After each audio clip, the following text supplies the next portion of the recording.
Αυτό είναι ένα απλό επιστημονικό πείραμα που δείχνει ότι με χημικό τρόπο μπορούμε να αναφλέξουμε μία ύλη με μία συγκεκριμένη ύλη η οποία όταν εκτεθεί στο οξυγόνο αυτά αναφλέγεται. Αυτή η ύλη λέγεται φωσφόρος και διαλύεται με συγκεκριμένα υλικά. Ανάλογα με το τι διαλύτη χρησιμοποιούμε, δίνουμε χρόνο μετάθεση στη συγκεκριμένη ανάφλεξη. Από 10 λεπτά έως και 10 ώρες.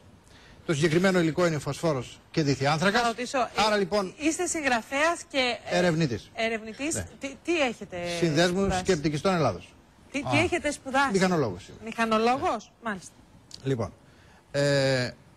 Τα τελευταία 15 χρόνια ασχολούμαι. Κυρία Τατιάνα, μην περνάει έτσι. Σκεπτικιστών. Είναι αίρεση. Έτσι να το ξεκαθαρίσουμε.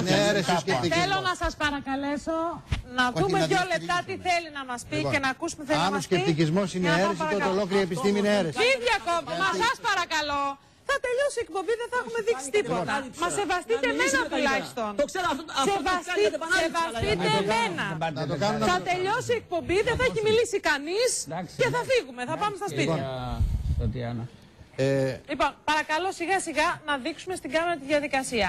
Εδώ μέσα σε αυτό το μπουκαλάκι. Εδώ μέσα είναι το διάλειμμα.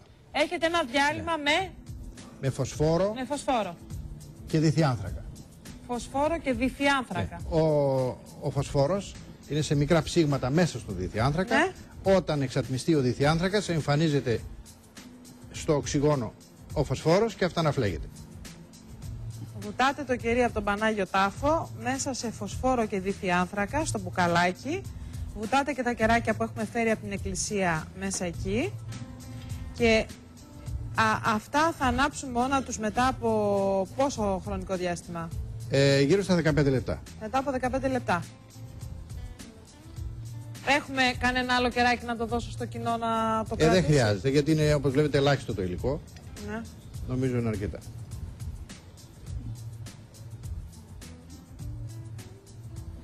Να ρωτήσω κάτι. Δηλαδή την ώρα που εξατμίζεται, είναι υγρό τώρα το φυτίλι? Είναι υγρό?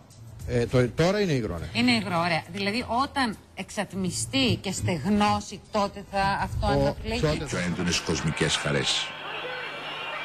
Η φωτοθάλασσα απλώνει στους ευρύς χώρους. Γίνεται κατανοητό ότι οι πιστοί κρατούν δέσμοι από 33 κεριά. Συμβολικό αυτό. Εφόσον με προσοχή παρατηρήσουμε... Παρακαλώ, άναψε το ένα. Δεν είδαμε τόσο πράγματα τόση ώρα και δεν είδαμε τις φάσεις. Μπορεί να βάλετε το χέρι σε να δούμε αν καίει. Όχι, να το αφήσετε πάνω το χέρι. Να το αφήσω πάνω? Βάλτε το δικό σας άμα θέλετε. Λοιπόν, εγώ όχι. Διότι ξέρω τι καίει. Διότι εκεί το φως αυτό κρατούν 33 κεριά που κάνει μια τεράστια λαμπάδα και το βάζω κάτω από τα γένια του οι μοναχοί και οι ιερείς και δεν καίγονται. Βάζω κάτω από τον πηγούνι. Κάνασε και το άλλο. Τι άλλο θαύμα. Α, και το άλλο. Λοιπόν, αυτό καίει. Ότι εκείνο δεν καίει είναι... Καθίστε λίγο κάτω, καθίστε. Άναψε και του Παναγίου Τάφου το άσπρο. Όλα θα ανάψουν. Καθίστε, Αφού τους έβαλε το... Αφού τους έβαλε ο φωσφόρο θα ανάψουν. Καθίστε λίγο, καθίστε. Εγώ είμαι το πρωτεύον θα ανάψουν. Λίγο, καθίστε. Κάτσε λίγο, Λοιπόν. Κάτσε λίγο, με σε πάει. Το θέμα είναι... Δεν βάλετε το χέρι να καείτε. Όχι, δεν βάλα το χέρι, αλλά δεν κάηκα. Να τα αφήσετε εκεί 2-3 λεπτά. Αυτό συμβαίνει στους Αγίους Τόπους. 33 κεριά, τεράστια λαμπάδα και δεν καίει. Συγγνώμη λίγο, ένα λεπτό. Υπάρχει εξήγηση γιατί δεν καίγονται με το Άγιο Φως? Περί της περίφημης ακαΐας των λαμπάδων της Ιερουσαλήμ για 33 λεπτά υπάρχει εξήγηση. Όταν έχουμε 33 κεριά που καίγονται, υπάρχει ισχυρό ανωδικό ρεύμα και η φλόγα πάλεται. Όταν μάλιστα από μια παλόμενη φλόγα. Συγγνώμη λίγο, τη βλέπουμε που πάλετε τη φλόγα. Τη βλέπουμε που πάλετε. Έχω ανάψει και εγώ 33 κεριά και μάλιστα της Ιερουσαλήμ. Και δημιουργείται αυτή η αίσθηση ότι η παλόμενη φλόγα μπορεί να φιλοξενήσει το χέρι που πάλεται επίσης. Έτσι για αρκετή ώρα. Αλλά προκαλώ εγώ. Όχι, δεν έχουμε δει ποτέ ένα βίντεο που να κρατήσει έστω και 2, όχι 33 λεπτά που λένε. Μα κοιτάξτε, συγγνώμη, ένα λεπτό. Γυρίστε πίσω το βίντεο. Γυρίστε πίσω. Κύριε Καλόπουλε, το πρόσωπο. Γυρίστε πίσω το βίντεο, διότι ήταν ένας ο οποίος έβαζε στο πρόσωπό του. Να το δούμε. Κυρία Τατιάνα, το να περνάει κανείς μια φλόγα από το πρόσωπό του, αυτό όπως καταλαβαίνετε είναι εφικτό. Ας αφήσει κάποιος επί 2 λεπτά τα γένια του κάτω από τη συγκεκριμένη λαμπάδα και τότε να μας φέρει το βίντεο. Εσείς τα γένια σας τα έχετε αφήσει? Ναι, έτσι. Στοπ. Εδώ είναι η εικόνα. Ορίστε. Γυρίστε να δείτε την εικόνα, παρακαλώ. Ορίστε, στα γένια του. Εδώ. Στο πρόσωπο.